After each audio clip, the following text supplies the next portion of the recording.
Bapak Ibu yang dirahmati Allah Subhanahu wa taala, kenapa surat Al-Anfal ini sering dikaji, sering dibaca dan terus dibaca dan digali makna-makna yang terkandung di dalam surat Al-Anfal, terkhusus lagi awal-awal ayat dari surah Al-Anfal. Bapak Ibu yang dirahmati Allah, surat ini adalah Madaniyah, surat yang diturunkan oleh Allah Subhanahu wa taala pasca hijrahnya Rasulullah sallallahu alaihi wasallam. Walaupun menurut sebagian ulama ada beberapa ayat turunnya dari surat Al-Anfal ini turunnya ada di kota Mekah. Karena sebagian ulama menafsirkan Madaniyah itu adalah setiap ayat yang diturunkan oleh Allah di Madinah, sedangkan Makkiyah adalah ayat-ayat yang diturunkan oleh Allah di Mekah. Tetapi Bapak Ibu yang dirahmati Allah, pendapat yang terkuat dari kalangan para ulama dan mufassirun bahwa ayat-ayat Madaniyah itu adalah ayat yang diturunkan oleh Allah ba'da hijrahnya Rasulullah sallallahu alaihi wasallam ke kota Madinah, walaupun tempat turunnya ada di kota Mekah dan sekitarnya. Bapak Ibu yang dirahmati Allah Subhanahu wa taala, ketika ayat ini berbicara tentang Al-Anfal, dan kita tahu Bapak Ibu bahwa Al-Anfal itu adalah jamak dari nafal, dan nafal itu adalah nama lain atau beberapa istilah yang mengait tentang beberapa peristiwa besar yang pernah dialami oleh Rasulullah SAW dalam fase perjuangan dakwahnya. Karena Bapak Ibu yang dirahmati Allah, kalau kita baca sirah nabawiyah dan kitab-kitab tafsir serta kitab sejarah perjalanan dakwahnya Rasulullah SAW, kita akan menemukan dalam catatan sejarah bahwa Rasulullah SAW dalam perjalanan hidupnya bersama para sahabat pasca hijrah di tahun kedua Hijriah, Rasul dan para sahabat sudah mulai menyebarkan dakwah itu dengan cara terang-terangan, bukan sembunyi-sembunyi lagi seperti yang mereka lakukan di saat mereka berada di kota Mekah. Sehingga sampailah kemudian, karena dakwahnya Rasul itu sudah disampaikan secara terang-terangan di tengah-tengah masyarakat pada saat itu, maka kemudian orang-orang yang suka semakin banyak, yang tidak suka juga tidak sedikit jumlahnya. Nah, karena yang tidak suka sudah menampakkan ketidaksukaannya bahkan sebelum hijrah pun juga sudah dirasakan oleh Rasulullah, maka kemudian ketika Rasul berada di kota Madinah, dan Madinah itu adalah tempat yang sudah dijanjikan oleh Allah buat dakwahnya Rasul sallallahu alaihi wasallam, maka kemudian kota Madinah itu menjelma menjadi satu kota yang tadinya bernama Yathrib, kemudian menjadi Madinah Al-Munawwarah, menjadi kota yang disucikan, yang dimuliakan, yang menjadi bercahaya karena di dalamnya ada Rasulullah sallallahu alaihi wasallam dan di dalamnya ada dakwahnya Rasulullah sallallahu alaihi wasallam. Sampai akhirnya kita baca dalam catatan sejarah terjadi fase pertemuan fisik ataupun terjadi konflik fisik antara Rasulullah SAW, antara Rasul dan para sahabat bersama dengan orang-orang yang tidak suka dengan dakwahnya Rasul, sampai kemudian peperangan itu tidak hanya sekali dilakukan oleh Rasul bersama para sahabat melawan orang-orang yang tidak suka dengan dakwahnya Rasul, terutama adalah orang-orang musyrik dari negeri Mekah. Nah, salah satu peperangan yang diabadikan oleh Allah di dalam Al-Quran, terkhusus lagi di dalam surat Al-Anfal, salah satunya adalah Bapak Ibu, adalah peperangan pertama Ghazwatul Kubra yang dialami oleh Rasulullah, yaitu Ghazwatul Badar Al-Kubra, peperangan di negeri Badar, di kota Badar, yang diabadikan oleh Allah di dalam surat Al-Anfal dan beberapa surah yang lainnya. Bapak Ibu yang dirahmati Allah, dalam tradisi masyarakat di zaman itu, yang namanya perang itu Bapak Ibu, biasanya yang menang itu menguasai yang kalah, ya. Dan yang menang itu biasanya bersorak gembira, luar biasa ekspresinya, termasuk mungkin yang agak ngantuk karena tadi malam nonton timnas, ya kan? Walaupun kelihatannya skornya juga kalah. Kalah apa menang? Iya, itu kalah strategi. Kalah strategi, dan kalau dikembalikan ke atas sudah takdirnya. Iya. Jadi Bapak Ibu yang dirahmati Allah, nah Al-Anfal itu adalah jamak dari kata nafal. Nafal itu juga ada beberapa istilah yang dekat dengan kata anfal. Salah satunya adalah yang paling besar adalah ghanimah. Jamaknya ghanaim. Ya. Kemudian yang kedua, selain ghanimah ada namanya nafal yang jamaknya adalah anfal, dan itu menjadi nama surat. Yang ketiga al-fai, ini juga ada di dalam Al-Qur'an. Ya, tiga istilah ini Bapak Ibu yang dirahmati Allah itu maknanya secara umum sama, tetapi kalau didetailkan maknanya juga berbeda. Misal ghanimah. Ghanimah itu secara umum terjemahannya adalah harta rampasan perang. Ya, ghanimah. Tetapi harta rampasan perang yang disebut ghanimah tadi Bapak Ibu tidak sama dengan nafal, dengan anfal, karena anfal itu juga secara umum maknanya adalah harta rampasan perang. Karena harta nafal itu atau anfal itu juga didapat setelah terjadi peperangan atau ketika kaum muslimin berhadapan dengan musuh pada saat itu, maka harta yang didapat itu adalah nafal. Sedangkan fai, secara umum fai harta rampasan perang sama juga artinya adalah harta rampasan perang. Namun yang membedakan antara ketiga istilah ini tadi Bapak Ibu, kalau ghanimah itu adalah harta rampasan yang didapatkan oleh kaum muslimin setelah musuh dikalahkan, tetapi bentuknya adalah harta-harta yang besar. Ya, misal onta. Ya. Berapa harga onta? Kalau harga sapi di kita berapa Bapak Ibu? Yang besar. Kecil 20, yang besar lagi lebih dari itu.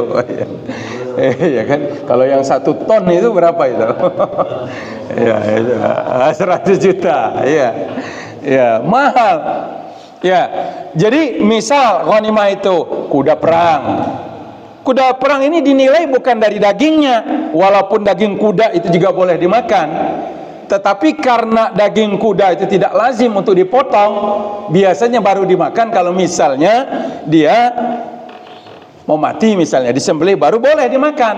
Tapi dia bukan makanan jadi lauk yang setiap kita nggak ada daging lalu kemudian nggak ada lauk lalu kemudian dipotong, karena kuda ini adalah alat transportasi di medan perang ataupun alat melakukan perjalanan jauh. Ya, kalau dari segi kajian fikihnya daging kuda itu tetap halal untuk dimakan, tetapi tidak banyak disebut. Ya, tidak banyak disebut kuda sebagai objek lauk makanan di zaman para sahabat. Yang biasanya jadi lauk itu adalah onta. Ya, onta. Dan onta itu kalau orang Arab makan 1 ekor unta itu paling banyak 100 orang. Jadi ya, 1 ekor 100 orang. Kita kemarin ngorban 1 ekor sapi, berapa kresek dapatnya? Ya kan? Itu baginya banyak. Ya. 1 ekor sapi dapat katakanlah misalnya 100 kg daging, itu dibaginya 200 kresek. Ya, disesuaikan dengan jumlah kakak yang ada di sekitar masjid atau musola. Ya, itu juga Bapak Ibu, setelah dibagikan kepada Bapak Ibu, makannya juga enggak sekali. Ya, begitu dibuka sampai di rumah, yang pertama diambil dulu tulang-tulangnya, cukup untuk makan 1 hari. Ya Ji ya. Ya, baru di hari yang keduanya dagingnya sebagian dibuat soto, bisa 1 hari. Ya, ujung-ujungnya 1 kresek dari masjid tadi, barokahnya tidak cukup hanya dimakan sekali, bisa sampai 3-4 kali makan baru habis. Itulah hebatnya orang Indonesia.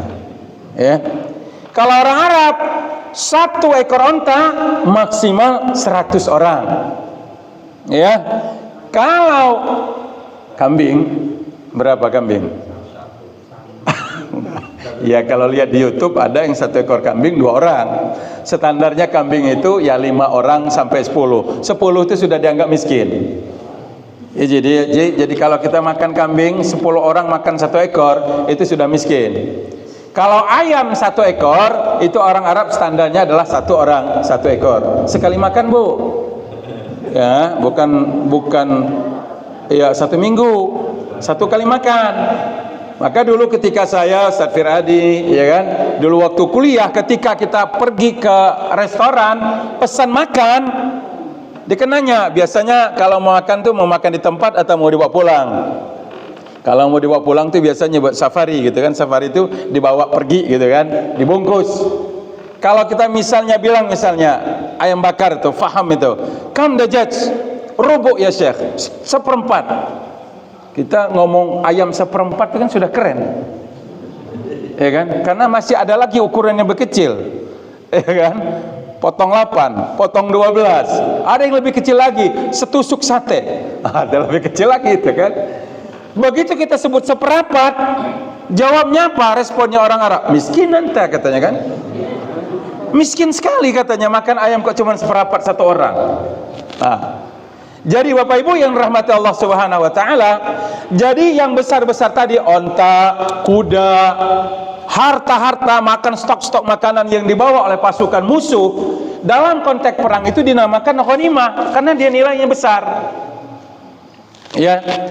Nah, yang kecil-kecil setelah musuh dikalahkan, kan itu ada yang kecil-kecilnya Bapak Ibu. Misalnya apa? Ini dalam kaitan surat Al-Anfal ini maksudnya yang ini.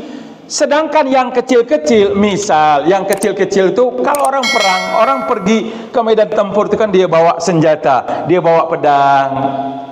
Ya kalau di kita dia bawa keris. Tapi kalau di Arab nggak ada keris ya. Kayaknya nggak ada. Ada hari ini kalau kita pergi ke Mekah atau kita ketemu orang Yaman itu dia bawa badik, mirip seperti orang Lampung dulu. Ya bawa badik, itu orang Yaman itu dia ada badik diselipkan di pinggang, itu namanya khonjar. Ya seperti badik, maka orang Yaman itu sering dipanggilnya Abu Khonjar, orang yang biasa bawa badik. Nah, senjata-senjata kecil misal pedang, parang, tombak, baju besi, ya tameng di medan perang, atau senjata anak panah, busur dan lain sebagainya. Ini yang kecil-kecil itu dinamakan nafal. Ya, nafal, tambahan. Karena nafal itu, nafilah itu atau anfal itu secara bahasa artinya adalah az-ziyadah. Kita nyebut kalau orang sholat sunnah apa namanya? Nafilah. Benar Bapak Ibu ya? Sunnah an-nafilah, tambahan. Nah, jadi Bapak Ibu yang dirahmati Allah, dalam surat Al-Anfal ini awalnya Rasulullah Shallallahu Alaihi Wasallam sebelum perang terjadi sudah menyampaikan, ya, dalam hadisnya bahwa barang siapa yang mendapatkan, yang membunuh musuhnya, lalu dia menemukan pedang, ada tombak, ada senjata apa-apa yang kecil, maka dia berhak mengambil. Boleh diambil sendiri. Tidak perlu diserahkan pada Baitul Mal, tidak perlu diserahkan, dilaporkan pada pasukan untuk dijadikan ghanimah. Maksudnya yang kecil-kecil ini sudah diapkir, nggak masuk hitungan. Ya kira-kira begitu Bapak Ibu. Ini nggak masuk hitungan. Yang kecil-kecil ini ambil saja, jadi milik orang yang membunuh musuhnya. Nah, ternyata Bapak Ibu yang dirahmati Allah, dalam perang Badar itu Bapak Ibu yang mati Allah, sebagian sahabat itu dalam medan perang itu ketika pasukan sudah mulai bertempur, sahabat itu terbagi 2. Ada dari 313 orang itu Bapak Ibu, ada pasukan yang berada di garda depan yang berhadapan langsung dengan musuh. Ada sebahagian pasukan kaum muslimin yang jumlahnya sangat terbatas itu, mereka tidak berada di garda depan, mereka berada di sekitar Rasul, membentengi Rasul Sallallahu Alaihi Wasallam. Dan begitu. Ya, jadi raja ini kayak kita main catur. Oke, yang suka main catur, ini raja, ya, ini dijaga, ya kan? Supaya apa? Sebab kalau rajanya kena, kalah pasukan. Dan itu dari dulu. Maka kalau kita lihat dalam catatan sejarah perangnya Rasul sallallahu alaihi wasallam, selalu sebelum terjadi peperangan Bapak Ibu, pasti diawali dengan adu tanding pendekar. termasuk dalam perang Badar. Jadi dari dulu sampai hari ini, namanya orang kalau mau tarung itu yang diadu itu yang paling kuat dulu. Beda dengan main catur, yang diadu yang kecil-kecil dulu. Ya. Jadi adu tanding dulu. Maka karena ini Rasul adalah pimpinan tertinggi, Rasul Shallallahu Alaihi Wasallam perlu diamankan. Sehingga para sahabat itu sebagian itu menjadi benteng berada di sekitar Rasulullah Sallallahu Alaihi Wasallam karena supaya tidak bisa ditembus oleh musuh. Nah, sahabat yang berada di garda depan, Bapak Ibu, ini berhadapan langsung dengan musuh dan mereka yang berperang kontak fisik langsung. Sehingga begitu terjadi peperangan, Allah Subhanahu wa taala memenangkan 313 orang sahabat bersama Nabi itu melawan 1000 pasukan yang dibawa ya oleh Abu Jahal dari kota Makkah Al-Mukarramah ya menuju negeri Badar. Karena awalnya Rasul tadi bukan untuk perang. Rasul sallallahu alaihi wasallam di perang Badar itu, Bapak Ibu, niatnya adalah Rasul mengajak sekian ratus sahabat, 313 sahabat, diajak oleh Rasul untuk berada di kota Badar. Badar itu dia berada di antara Mekah dan Madinah. Lebih kurang dari kota Madinah itu 250-an kilo. Sudah di tengah-tengahnya antara Mekah Madinah. Kota Badar ini dijadikan oleh Rasul sebagai tempat untuk menghadang kafilahnya Abu Sufyan yang pulang dari negeri Syam, setelah mereka melakukan perniagaan.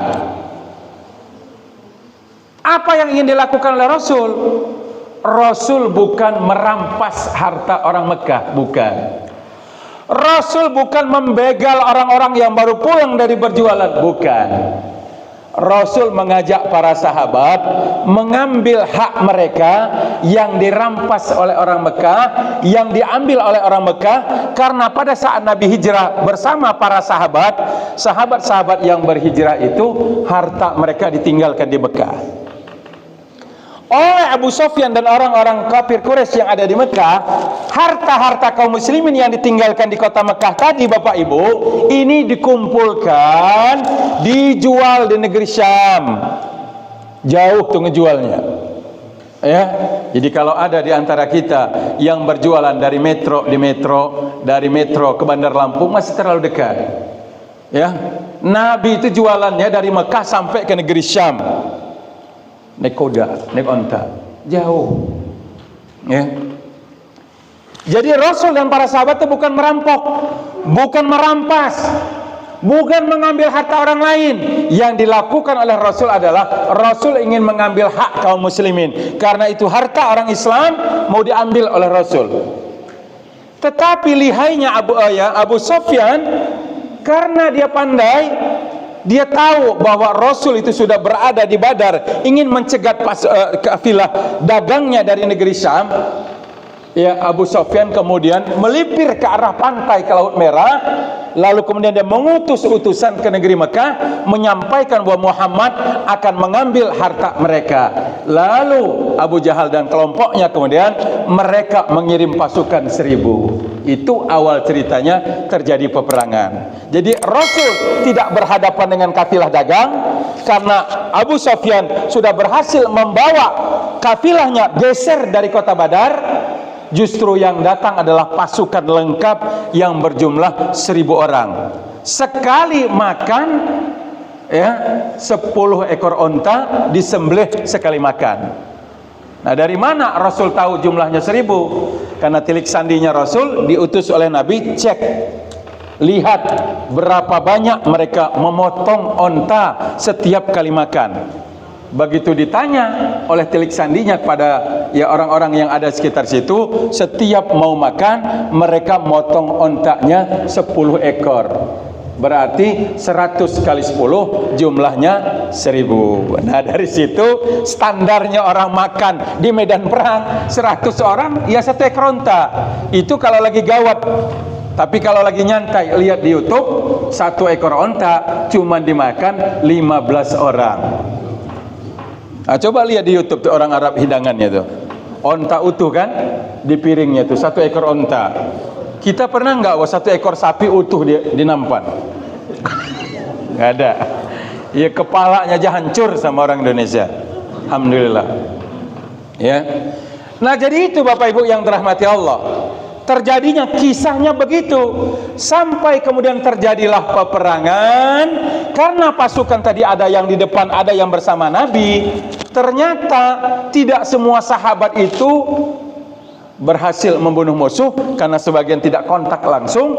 Yang kontak langsung dengan musuh tadi, mereka lah yang berhasil membunuh lebih kurang sekitar 70 orang-orang musyrik dan menawan sekitar 70 orang. Nah yang terbunuh 70 orang itu tadi, setiap sahabat yang membunuhnya tadi, pedangnya, anak panahnya, baju besinya, itu diambil dipakai jadi milik pribadi sesuai dengan perintah Rasul. Begitu selesai perang, lalu kemudian ghanimah dikumpulkan, pasukan berkumpul, apa yang terjadi? Sebahagian sahabat yang tadi pedangnya cuma satu, yang tadi mungkin pedangnya kecil, kok tiba-tiba jadi bagus, gede, ada tambahan, ya. Lalu sahabat yang tidak berada di garda depan berkata begini, lebih kurang bahasa kitanya, Anda mendapatkan ghanimah, mendapatkan anfal, mendapatkan nafal karena Anda membunuh musuh langsung. Anda merasa berhak, sementara kami yang tidak berada di garda depan, kami bukan tidak berfungsi, kami ini menjaga Nabi. Kalau tidak kami jaga Nabi, jangan-jangan kita pun juga tidak akan menang. Terjadilah Bapak Ibu di medan Badar itu, setelah pasukan kaum muslimin menang di medan perang, terjadilah sedikit perselisihan antara pasukan kaum muslimin terhadap ghanimah yang didapat di medan perang. Yang merasa dia punya andil besar, ditambah dengan hadisnya Nabi, dia katakan ini hak kami, kami yang dapat, dan ini sesuai dengan apa yang disampaikan oleh Rasulullah. Kata yang nggak dapat, kami juga mestinya berhak karena kami juga mengamankan pasukan, mengamankan pucuk pimpinan Rasulullah Sallallahu Alaihi Wasallam. Nah ini terjadilah Bapak Ibu perselisihan di kalangan kaum muslimin, sampai kemudian Anas bin Malik radhiyallahu taala anhu mengatakan ketika surat Al-Anfal ini turun di tengah-tengah kondisi setelah kami memenangkan perang Badar, pada saat bihi akhlaquna, kata beliau, pada saat akhlak kami bersama Rasulullah sallallahu alaihi wasallam lagi buruk-buruknya. Nah, kan ini pelajaran buat kita Bapak Ibu. Bagaimana mungkin Bapak Ibu ya, bisa juga terjadi di antara sahabat yang mereka bersama dengan Rasulullah SAW. Sahabat loh, ada muhajirun, ada as-sabiqun al-awwalun, ada kaum muhajirin, ada ansor di dalam pasukan itu. Ya, murid-muridnya Rasul begitu sudah berhadapan dengan sedikit ghanimah, sempat terjadi perbedaan pendapat, sempat terjadi konflik perbedaan terhadap penilaian mereka terhadap hitung-hitungan harta ghanimah yang dinamakan Al-Anfal. Nah, Bapak Ibu, ini dialami oleh Rasul sampai kemudian ayat ini, surat Al-Anfal ini diturunkan oleh Allah Subhanahu wa taala dengan firman-Nya, a'udzubillahi minasyaitonirrajim, bismillahirrahmanirrahim, yas'alunaka 'anil anfal qulil anfalu lillahi war rasul fattaqullaha wa aslihu dzata bainikum wa ati'ullaha wa rasulahu in kuntum mu'minin. Yang artinya mereka bertanya kepada engkau wahai Muhammad. Ya. Jadi para sahabat itu walaupun mereka terjadi perselisihan, ada masalah yang ditanya siapa?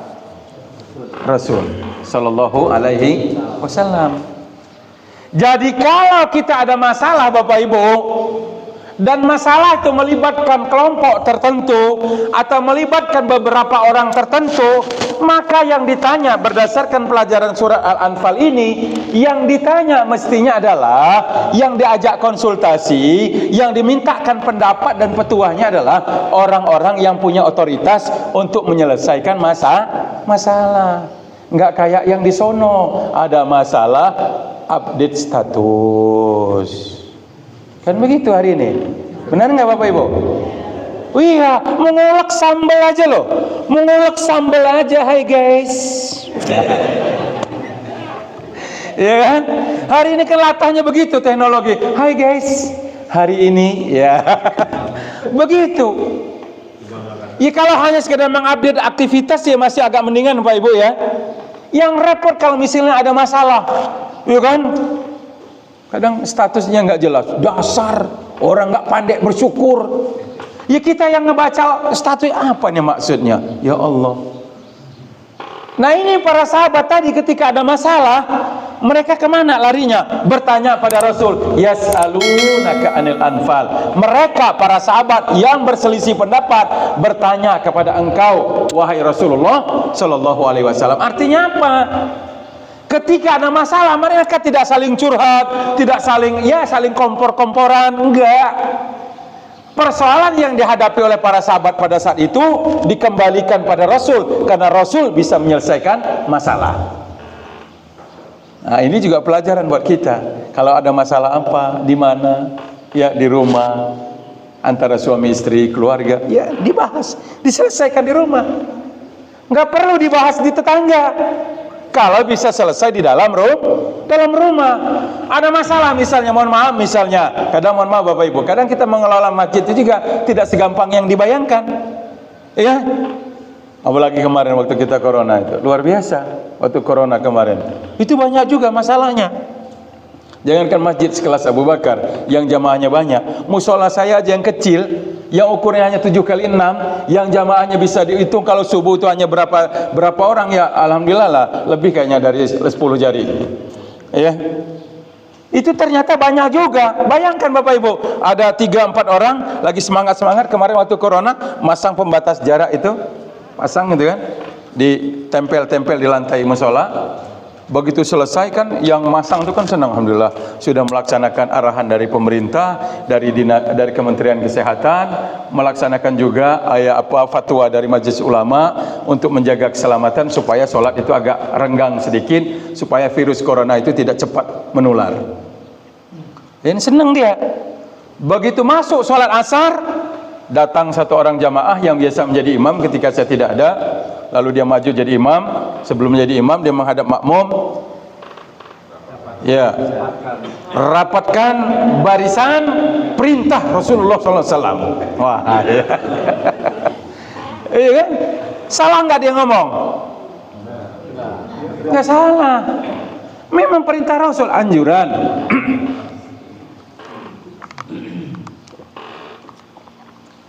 Dari Rasulullah begitu. Sawu sufufakum fa inna taswiyata sufuf min tamamis sholat, sebagian dari kesempurnaan sholat, bukan sebagian dari sahnya sholat ya, tapi kesempurnaan sholat. Andaikan renggang, sholatnya tetap sah, tapi tidak sempurna, kan begitu? Bukan tidak sah. Begitu dibilang, luruskan shaf, perintah Rasulullah Sallallahu Alaihi Wasallam. Kita dahulukan perintah Rasul dari perintah orang-orang biasa. Nah, orang yang masang ada di depan dia merengut. Ya, akhirnya ribut. Yang tadi jadi imam gak siap berbeda pendapat, mulai dari maghribnya pindah musola. Nah kan begitu Bapak Ibu, ini kan contoh sederhana. Rasul para sahabat dulu tidak. Begitu ada masalah, ini masalahnya besar Bapak Ibu. Ini perang perdana, pertama kali dapat ghanimah, ya. Kemudian dia di depan tadi memang kata Nabi, siapa yang membunuh musuhnya silakan ambil. Yang kecil-kecil jadi harta milik dia. Sudah sah. Ternyata yang nggak dapat karena dia menjaga Rasul, dia bertanya, loh Anda dapat itu, kok kami tidak dibagi? Kami kan juga ikut. Iya, kan begitu Bapak Ibu. Nah, Bapak Ibu yang dirahmati Allah, yas'alunaka 'anil anfal, qulil anfalu lillah war rasul. Mereka bertanya pada Muhammad tentang al-anfal, katakan bahwa anfal itu harta rampasan perang itu adalah milik Allah dan milik Rasulnya. Fattaqullah wa aslihu dzata bainikum. Takwalah Anda, jagalah, takutlah Anda pada Allah dan taatlah pada Rasul, ya sallallahu alaihi wasallam, wa atiullaha wa rasulahu in kuntum mu'minin. Nah, Bapak Ibu yang dirahmati Allah Subhanahu wa taala, jadi dari ayat ini tadi, ya bayangkan Bapak Ibu, bagaimana kok bisa terjadi murid-muridnya Rasulullah SAW yang sudah digembleng oleh Rasul sekian tahun, begitu berhadapan dengan harta, ternyata sempat goyah sedikit. Nggak banyak, nggak lama, tapi sempat ada persoalan. Ini juga pelajarannya Bapak Ibu, bahwa harta itu bisa merubah segala-galanya, tentu atas izin Allah ya. Harta itu bisa, kalau tidak ditata dengan baik, dikelola dengan baik, bisa menjadi persoalan.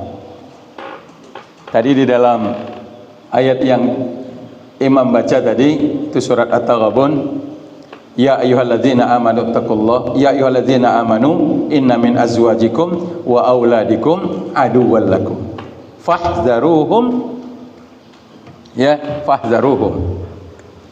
Wahai orang-orang yang beriman, sesungguhnya, ya kan, inna min azwajikum, bahwa sebahagian dari keluarga kalian, maksudnya adalah istri-istri kalian yang diajak bicara oleh Allah adalah suami.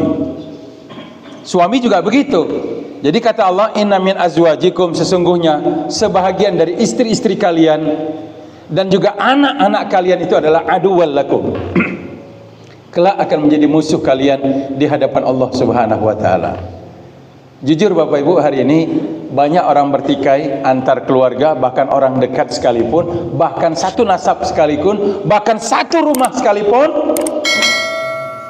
Itu salah satunya adalah karena persoalan harta. Ya, harta. Ya.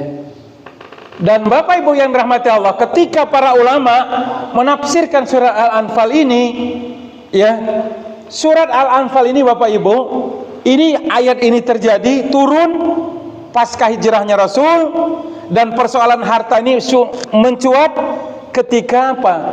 Bukan ketika tidak ada harta. Jadi persoalan konflik itu justru muncul ketika orang sudah mulai lapang. Nah, jadi kata para ulama, terjadinya penyakit nifak di kalangan orang-orang munafik.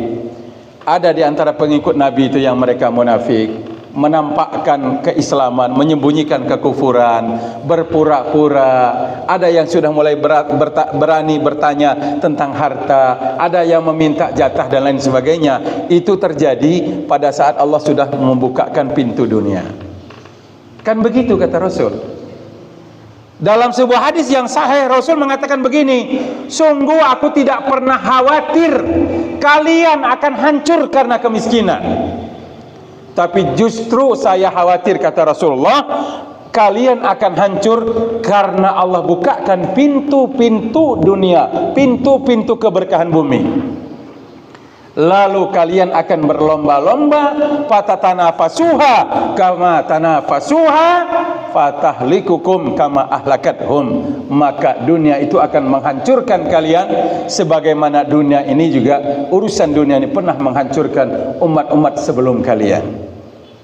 Jadi Bapak Ibu yang dirahmati Allah, justru yang dikhawatirkan oleh Rasulullah, kalau kemudian rizki itu masuk ke dalam rumah, rizki itu sudah mulai dilapangkan oleh Allah, hidup kita sudah mulai dilapangkan oleh Allah, justru ujian beratnya ada di situ. Ya, karena orang kalau nggak punya duit, apa coba yang mau dipikirin? Nggak punya duit. Ya orang nggak punya duit itu kemana perginya coba? Ingat adalah paling cuma duduk nongkrong depan rumah, ngelihat ngitung motor lewat, gitu kan? Ingat ada bisa dikerjakan. Kayak orang sakit ini apa yang dipikirkan orang sakit? Cuma satu kok, pengen sembuh. Kalau ditanya apa yang akan Anda lakukan kalau sudah sembuh? Mau makan enak. Kan begitu. Jadi justru kata Rasulullah, ketika uang itu sudah di tangan, ketika perbendaharaan dunia itu sudah di genggaman, disinilah ujiannya datang. Maka pelajaran dari perang Badar Al-Anfal itu menjadi pelajaran besar bagi kaum muslimin. Bahkan sahabat mengatakan, itulah salah satu waktu yang sangat naik buat kami.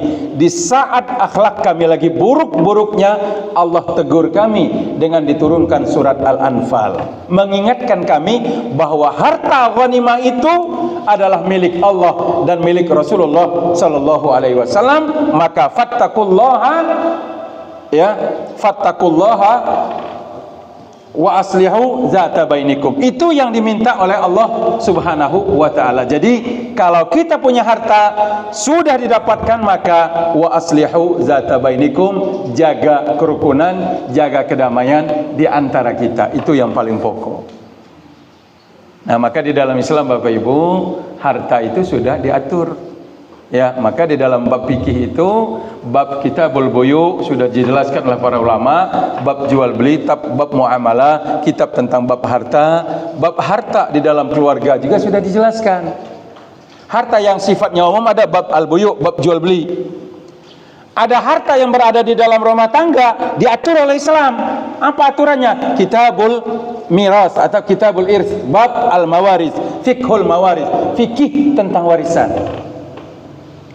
Kenapa? Yang di luar, kata Allah, yang di luar rumah ini harus diatur. Mana yang boleh diambil, mana yang nggak boleh diambil, mana yang boleh dijual, mana yang nggak boleh dijual.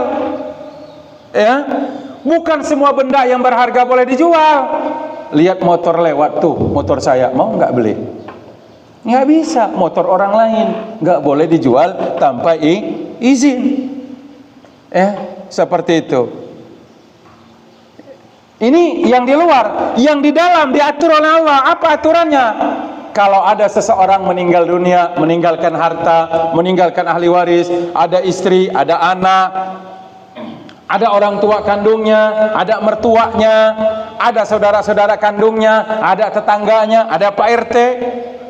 Nah, siapa saja yang berhak mendapatkan harta warisan? Diatur oleh Allah. Supaya apa? Nah, ini tadi.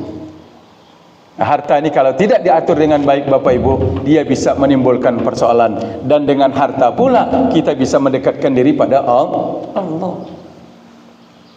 Coba mana yang baik Bapak Ibu? Yang lebih baik, orang muslim taat ibadah banyak harta, dengan orang muslim taat ibadah enggak punya harta. Enggak enak pilihan. Mana yang lebih bagus Bapak Ibu? Orang soleh banyak harta, orang soleh sedikit hartanya. Yang bagus yang mana, Ji? Yang sedikit. Orang soleh banyak hartanya dan orang yang soleh sedikit hartanya. Mana yang lebih baik, Ji? Yang banyak, Ji, ya. Kan dia soleh loh. Kita tanya ibu-ibu ya. Kita tanya bendahara lah. Gimana Ibu? Yang paling bagus yang soleh banyak harta, apa yang soleh sedikit harta atau nggak punya harta? Gimana Bu Haji? Yang soleh sedikit harta karena hisabnya cepat. Oh iya, kalau ibu-ibu itu biasa ngitungnya detail deh ya. Iya, kata Bu Haji, yang soleh sedikit harta karena hisabnya cepat. Ya, cepat itu tergantung juga Bu Haji ya. Ya, karena belum tentu yang banyak itu juga lambat ngitungnya, karena ngitungnya nggak pakai kalkulator. Ya, sedikit belum tentu cepat. Karena ada juga orang dapatnya sedikit tapi ngambilnya juga rumit. Iya, nah ini kita ambil yang lempeng aja Bu Haji ya. Maksudnya kita sepakat lah ya, bahwa yang paling bagus itu hartanya banyak, orangnya baik. Ya, karena kata Rasulullah, ni'mal malus salih fi yadir rajul salih. Harta yang baik itu adalah harta yang ada di tangan orang saleh. Ya, coba kalau mohon maaf Bapak Ibu, kalau misalnya ada orang kaya, orang soleh, hartanya banyak, orangnya baik, ahli ibadah, sulit nggak masjid kita nih? Nggak sulit. Mau korban nggak perlu kita ngelis, arisan korban nggak perlu. Dia nanya aja, namanya orang banyak duit. Musola masjid kita perlu berapa sapi? Agar itu orang berduit kan begitu nanyanya. Orang berduit kan begitu nanyanya Bapak Ibu. Kita mau makan di mana hari ini? Itu orang berduit. Kalau orang nggak berduit, makan siapa? Nah itu pinter. Iya kan begitu Bapak Ibu. Kalau orang berduit itu mau makan di mana? Nah, ya kan. Kalau orang yang nggak punya duit mau makan apa gitu kan? Apa yang mau dimakan ya kan? Beda. Ya. Dan kalau kita lihat Bapak Ibu, bayangkan sahabat mantunya Rasulullah SAW, Utsman bin Affan radhiyallahu taala anhu wa arda. Salah satu menantunya Rasul dan salah satu sahabat yang memang itu miliarder. Miliuner. Orang yang banyak duit. Ya, saking banyaknya duitnya Utsman ini, itu kalau infak tuh nggak sedikit, nggak tanggung-tanggung. Mau perang Tabuk Rasulullah, itu nggak ada bekal. Kata Utsman, ini 1000 onta bawa berikut dengan bekal yang ada di atasnya. Ya kan? Ini onta 1000 ekor diserahkan sama Rasul. Ya Rasulullah, ini untuk keperluan kaum muslimin di medan perang. 1000 ekor onta berikut lengkap dengan isi dan tunggangannya. Ya lengkap, bekal semuanya ada di dalamnya. Kalau tadi berapa satu ekor onta? 100 juta dikali 1000, berapa ketemunya? 1 miliar ya. Susah, saya nggak bisa ngitungnya Bojeng, nggak punya misalnya. 1 miliar itu baru ontanya saja di zaman itu. Ya belum, ya bekal yang dibawa. Bayangkan Bapak Ibu, ini karena harta, dan itu tidak didapatkan oleh sahabat yang lain, termasuk Ali bin Abi Thalib radhiyallahu ta'ala anhu, termasuk Abu Bakar, termasuk Umar radhiyallahu ta'ala anhum. Tidak didapatkan Abu Bakar, tidak didapatkan Umar, tidak didapatkan Ali, tidak didapatkan Khalid bin Walid, tidak didapatkan sahabat yang lain. Cuman Utsman yang dapat. Apa kata Rasulullah? Begitu Utsman bin Affan menyumbangkan 1000 ekor unta lengkap dengan bekal semuanya, pada saat Nabi lagi tidak punya, apa kata Rasulullah? Mengomentari sedekahnya menantunya yang luar biasa Utsman bin Affan radhiyallahu taala anhu. Apa kata Rasul? Ma darra ma fa'ala Utsman ba'dal yaum. Apa artinya? Kata Rasulullah, ini memuji Utsman bin Affan. Kata Rasulullah, saking besarnya infaknya Utsman, kata Rasulullah, apapun yang di kemudian hari dilakukan oleh Utsman bin Affan, andaikan dia salah sekalipun, tidak akan pernah memudaratkan amalnya di hadapan Allah Subhanahu wa taala setelah hari ini. Bayangkan. Berarti infaknya 1000 ekor unta tadi itu menjadi penilaian, menjadi judge dari Rasulullah SAW, menjadi ponis final dari Rasul bahwa Utsman bin Affan, andaikan dia melenceng sekalipun, ada perbuatan yang salah sekalipun dilakukan Utsman setelah dia berinfak 1000 ekor unta tadi, itu tidak akan memberikan dampak buruk apapun terhadap statusnya di hadapan Allah Subhanahu wa taala. Ma darra ma fa'ala Utsman ba'dal yaum. Nggak ada. Itu menandakan bahwa harta ini memang luar biasa, maka perlu dikelola dengan baik, perlu diatur dengan baik. Supaya apa? Supaya kita tidak melenceng gara-gara harta. Ya, itu tadi sahabat ribut itu bukan karena nggak ada uang, nggak ada harta, justru ketika harta itu ada. Ya, begitu. Coba kalau kita nggak punya kuota, pusing nggak kita? Ya pusing juga sih. Ya kan? Tapi kalau kita punya kuota, banyak nggak kemungkinan bisa ini, banyak yang pikirin.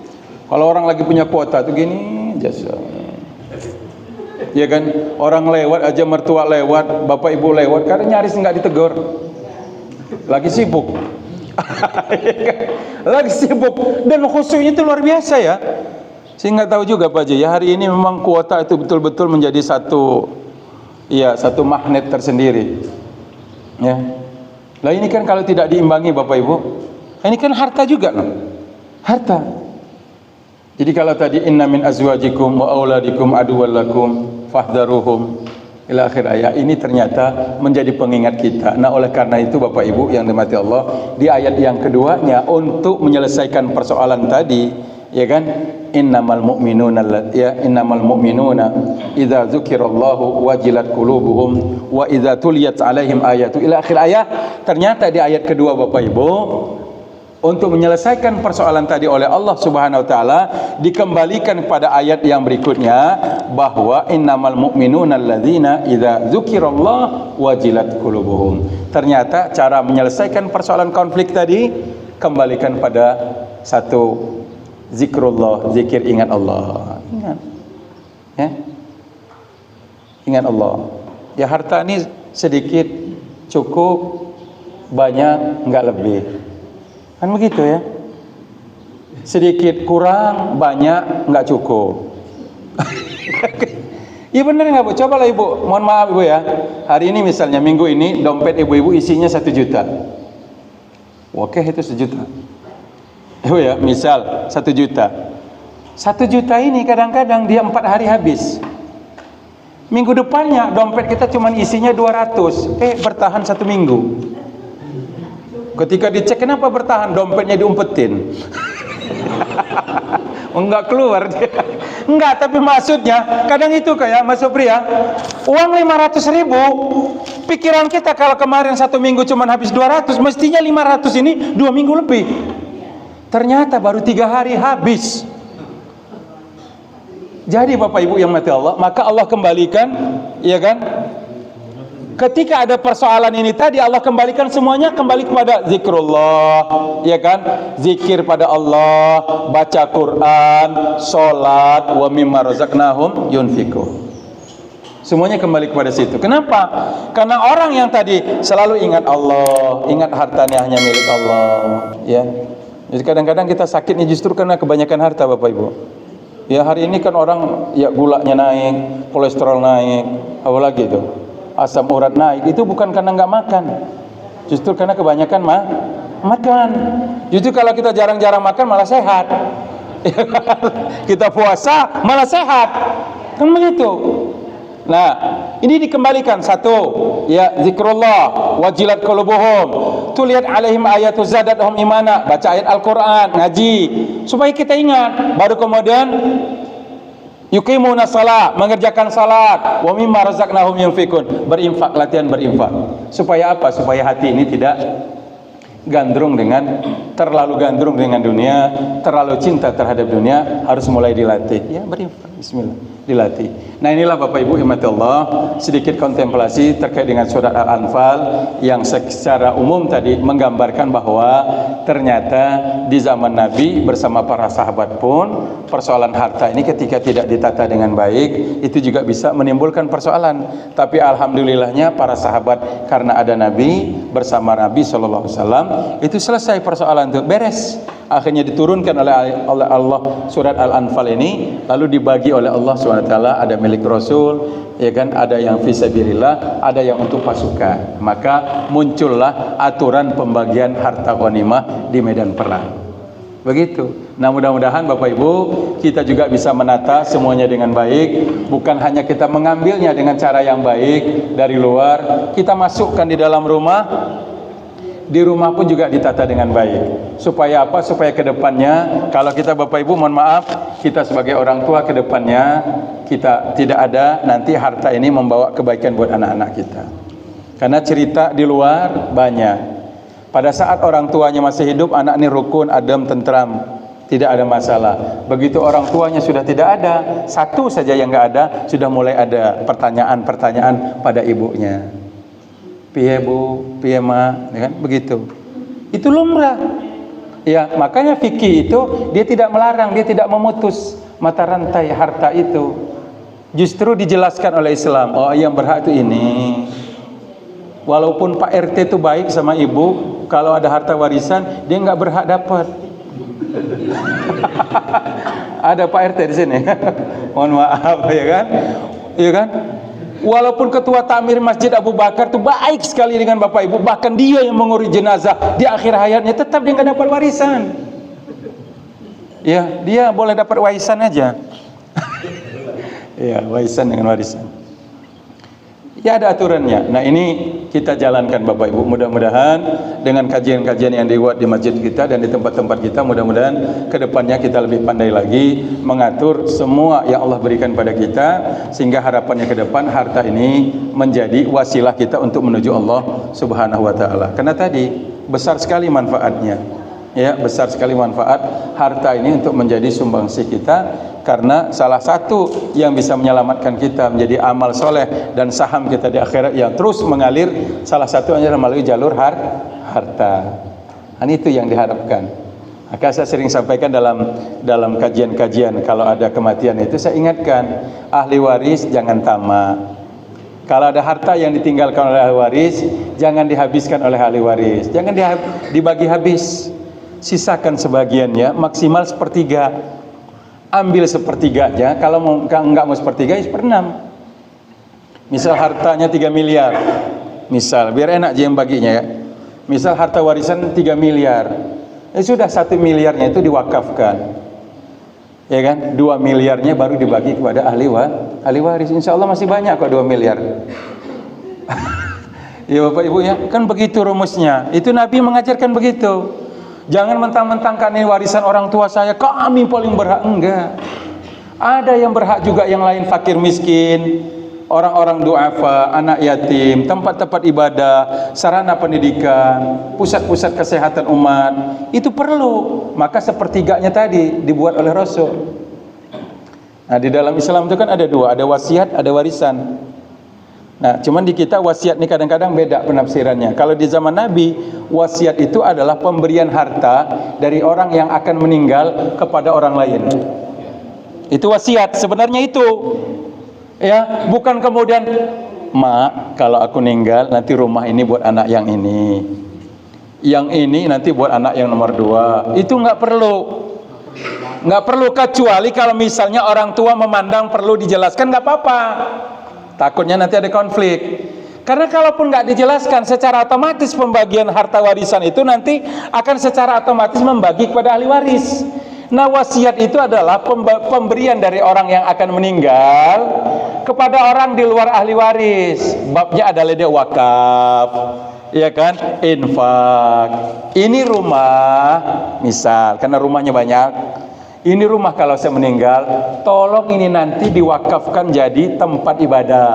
Nah, itu namanya wasiat. Nah, yang lain yang nggak disebut, tanah sekian puluh hektar, kendaraan sekian, tabungan sekian, nggak perlu disebut. Sudah ada mekanisme pembagiannya, sudah diatur oleh fikih warisan. Seperti itu. Demikian Bapak Ibu yang dirahmati Allah yang bisa saya sampaikan. Mudah-mudahan ada manfaatnya. Aku qouli hadza wa astaghfirullahaladzim wallahu muwaffiq ila aqwamit thariq. Wassalamualaikum warahmatullahi wabarakatuh.